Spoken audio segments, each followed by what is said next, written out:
سلامتا يرسعكم ناي channel زي تختاتلتي كما يعيلكم كما يكون هذا الساعة سيابتحكم كمت أنا زلقو سلام كتلو ناي وترو جزي تسفاين تمنيتايو إنها نزا channel حدش تزخنكم سبسكرايب لايك بمقبار تبعكم أي فليني نبراتم كم تخلق جزي تتاعنن أجختولن إلا بكم بلايك نجمرة وما عند خاب حد شار استمزيكم اللخو ناو أخبركم يه مساتئتن مهاريتن زانتا فقري حايل فقري أبتا مشاتتي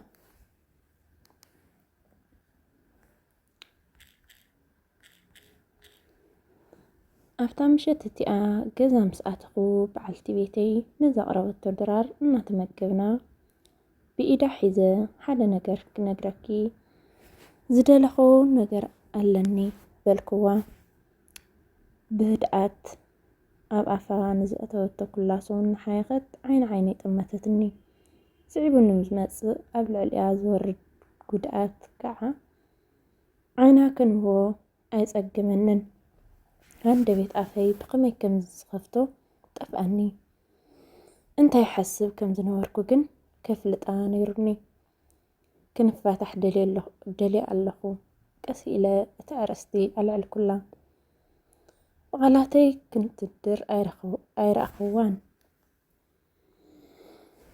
وغلات الدر أير أخوان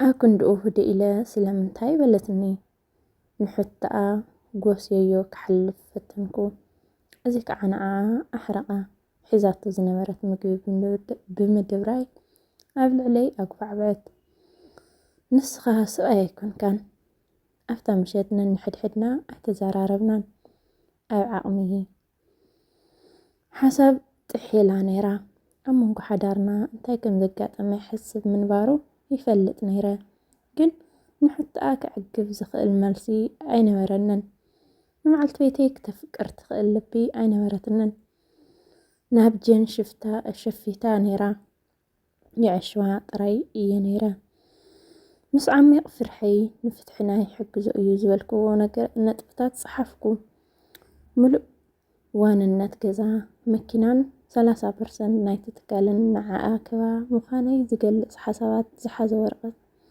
أركفوا حرك زي بمرأي نتورقت قديدا دربيتو أتان 10 عامتات هيوتا مساي زحلفت سويتي كل نقرا حدثني جزئان قلوتان ساعتان سلزت فأخلا أما نحزنني جن أتان الجن كم زفكرا زقلت كلا قال كمل لساي خل أين بركون مودات أس أو إلى أبقى المي تنتختخت بخياتنا نعرف تأينيرو تنسومنات أبوشت أي عقيرو يوزنا بركو نايفتح وطن قاعد سلازقار هو بمطانو قسانات يسمعنا نيرو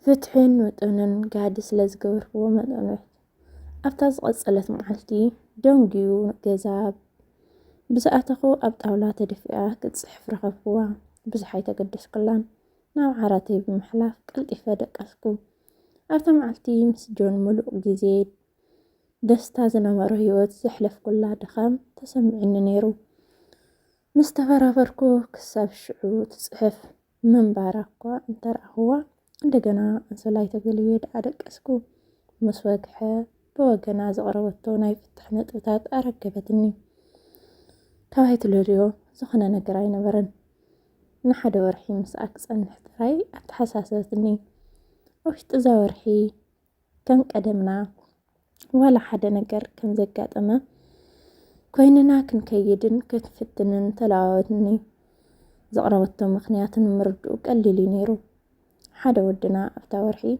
أبناي تمرت فتنا تسأميدو سلازنا برا نستسورا قداي حدارنا كربش سلازي دليتو إيو نزي تسمع معني إيو كالي حتى قن نيروا أبقزي مرعنا كم نايت مرعويتي كم نايت مرعوتي كفلي بقى داوي حقيفة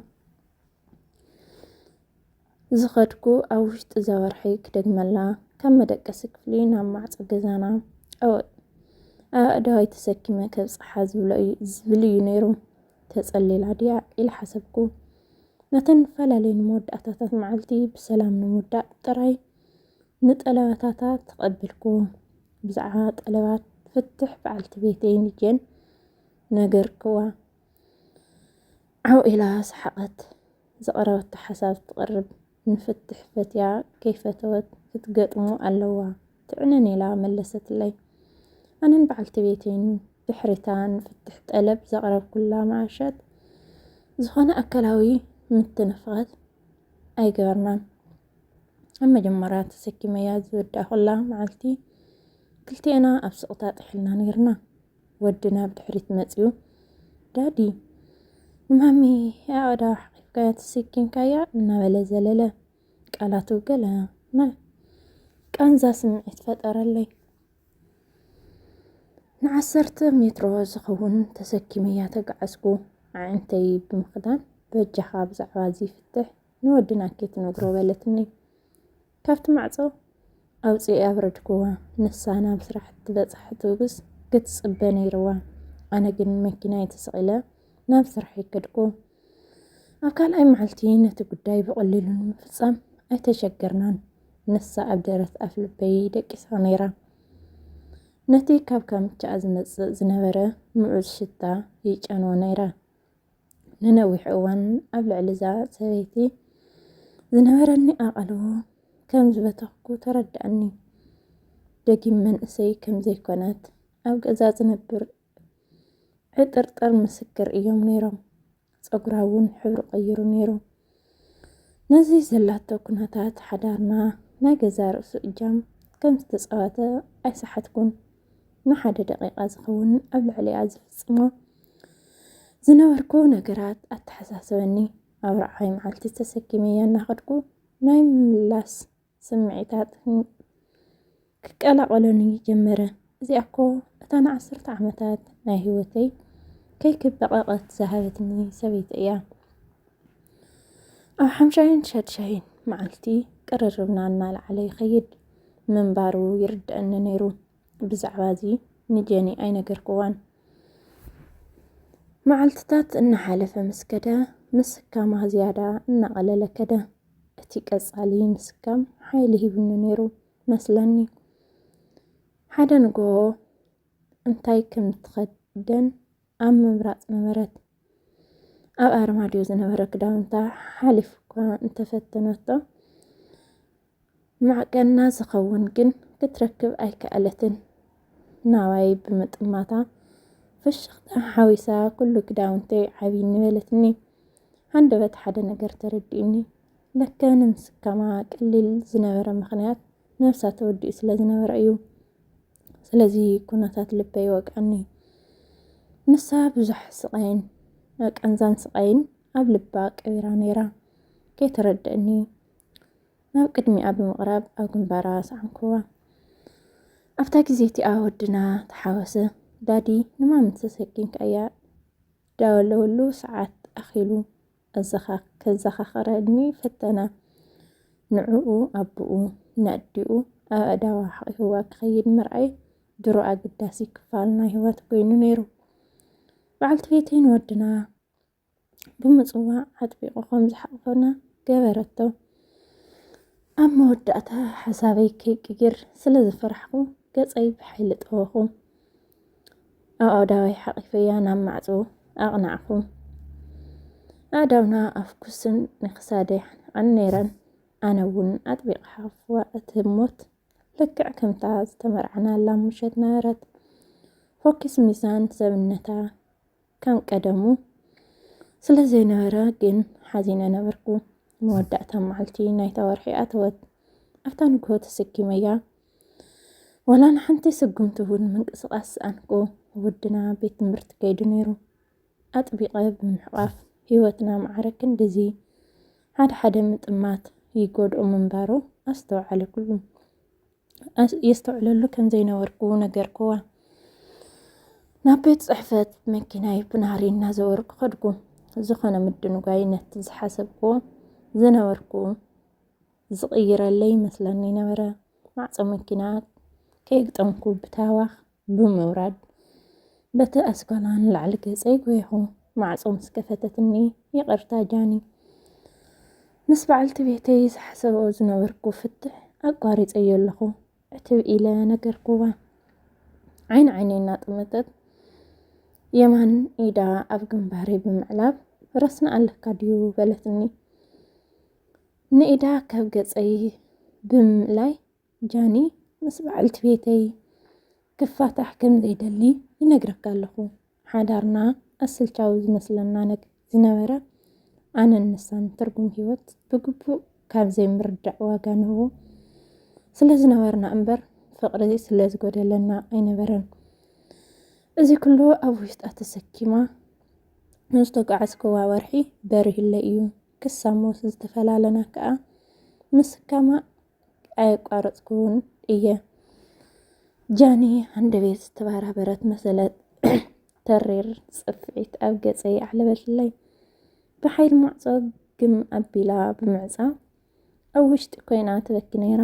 ነታሕቲ ብጉያ ብምውራድ መኪናይ ተሰቂለ ናብ ዕምበባታት ዝሸጠሉ ድኳን ኣተኹ። ንበዓልቲ ቤተይ ዝኸውን ዕምበባ ንምግዛእ ዋና እቲ ድኳን ኣብታ ካርቴለ እንታይ ኢለ ክፅሕፈለይ ከም ዝደሊ ተወከሰኒ። ሞት ክሳብ ዝፈልየና ኩሉ ግዜ ንግሆ ንግሆ ክስከመኪ እየ ክምስ ብምባል ነገርክዎ። ሞት ክሳብ ዝፈልየና ኩሉ ግዜ ንግሆ ንግሆ ክስከመኪ እየ ትብል። ኣብታ ምሸት እቲኣ ዕምበባ ኣብ ኢደይ ሒዘ ክምስታ ኣብ ገፀይ እናተበተነ ብጉያ ኣስኳላ ብምድያብ ማዕፆ ገዛና ከፈትኩ። በዓልቲ ቤተይ ኣብ ዓራት ሚታ ረኸብኩዋ። በዓልቲ ቤተይ ንኣዋርሕ ብመንሽሮት እያ ትሳቐ ነይራ። ኣነ ከዓ ምስ ጃን ክዓብድ ኣየቕለብኩላን። ኣብ ቀረባ ግዜ ክትመውት ምዃና ትፈልጥ ነይራ። ካብ ኣልታዊ ኣጠማምታ ወደይ ተድሕነኒ ስለ ዝደልየት ነቲ ናይ ፍትሕ መዓልትታታ እናዊሓቶ ብውሕድ ኣብ ዓይኒ ወደይ ከም ሓደ ፈቃር ኣቦ ከም ዝፍለጥ ገይራትኒ። ብሓቂ ልባም ሰበይቲ እታዊ ሽማ ግን ኣነ ከጓል ኣንስተይቲ ኢልና ለይንሓስብ ደቂ ኣንስትዮ ስለምንታይ እዩ ዝገርመኒ? ምንታይ ባዕሊ ሓዳር ወድሲ መቸም ጓል ካብ ጓል ኣይትበልፅን ኣይትፍለን። ሓዳር ገዲፉ ክኸድ ከሎ ንምንታይ እዩ እንታይ እዩ ዘይብላት ብዙሓት ኣለዋ። ዋላ ብኣካል ዘጋጥመና ሞ ንምንታይ ከምኡ ዘይብል ንድዒ። እታ በዓልቲ ሓዳር ግን ብጣዕሚ ለባም ዕድማእተ ዝነውሕ ነይሩ ኢለ እና ኣብዚ መደብናዮ ኣዝዮም ንእሽተን ዝመስሉ ግን ከዓ ኣብ ሂወትና ዓብዪ ፅልዋ ዘለዎም ብዙሕ ኣድፎ ዘይገብረሎም ነገራት ኣለዉ። ሃብቲ፣ ገንዘብ፣ መኪና፣ ንብረት ኩሎም ናይ ሓጎስ ህዋሳት ክፈጥሩና ይኽእሉ። ገዛ ርእሶም ግን ሓጎስ ኣይኮነን። ዓርኪ ወይ መሓዛ በዓልቲ ቤትካ ንምዃን ግዜ ይሃለኻ። ብሓቂ ግዜ እንከለካ ግዜ ዝበሃል ኣሎ።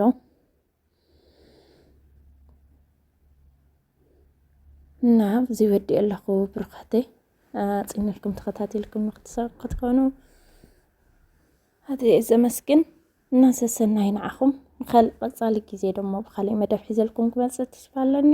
ሰናይ ቅንያት ርእይትኩም ድማ ይፈለየኒ። እፈትወኩም ኣኽብረኩም እየ። ባይ ባይ